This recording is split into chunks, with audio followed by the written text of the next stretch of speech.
Hi ladies, I want to give you something to chew on today. Have we really come that far in the last 50 years with women's equality and feminism? How about the way women treat other women? How about the equality with other women, the solidarity with other women, the sisterhood with other women? Have we sacrificed that in our quest for equality with men?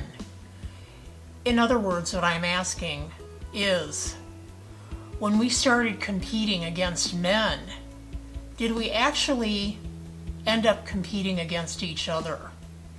And are things really that different now than they were 50 years ago when it comes to women's relationships with other women? Okay, and when I talk about sisterhood with other women, it's just the camaraderie we have with other women, the fact that we can all relate to each other on such a deep level. We all know what we go through in life. We understand. Nobody understands a woman like another woman. But yet I see very recently, in fact, women pitted against other women. If you look at social media, you're going to see knockdown, drag-out fights between two women, and usually it's over a man. And the irony of that is, that guy that they're fighting over, if he did it to your friend, he's going to do it to you. If he cheats on one, and you win that battle, you've lost the war, because he's going to turn around and do the same thing to you with somebody else. When are we going to get smart as women? So I guess I'm here to say, ladies, raise your expectations. Keep your standards high. Do it with the men in your life. Do it with the women in your life. Have a certain expectation. And practice that same expectation in your own life. Seek out excellence in everything you do. Don't do something just to get by. Do it for the joy of doing it well. And you're going to see a big difference in your life. Whether it's your work life, your personal life, your interactions with other people, you know, you're the one setting the standard for the way people treat you. So I ask you, have you ever been in a situation in the workplace where you might be up for a promotion and somebody else might have their eye on that same position, maybe another female, and unknowingly maybe she's competing against you, and unknowingly maybe she's confiding in you and subtly manipulating you to do things that may not really be in your best interest. Be discerning, ladies.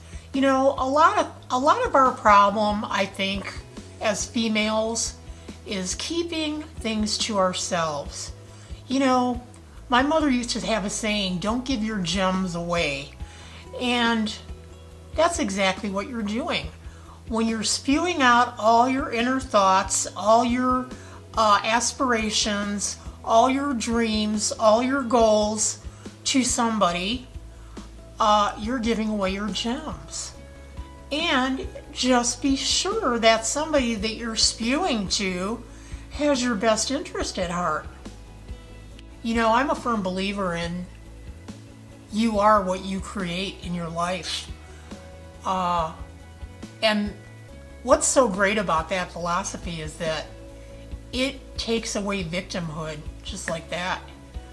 You can't blame anybody for your choices. You own it. You take responsibility.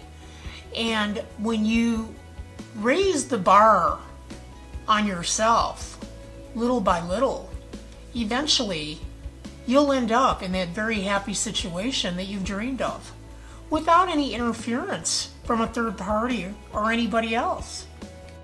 I'm Sue702, and if you're interested in this subject matter today, women's relationships with other women, equality, setting the bar higher for yourself.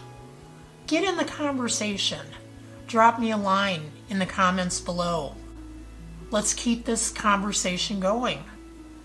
And food for thought, remember, be discerning about who you allow into your life, who you give your gems to, and put out into the world what you want to receive back to yourself. This is Sue 702. I'll talk to you again soon. Have a great day. Bye.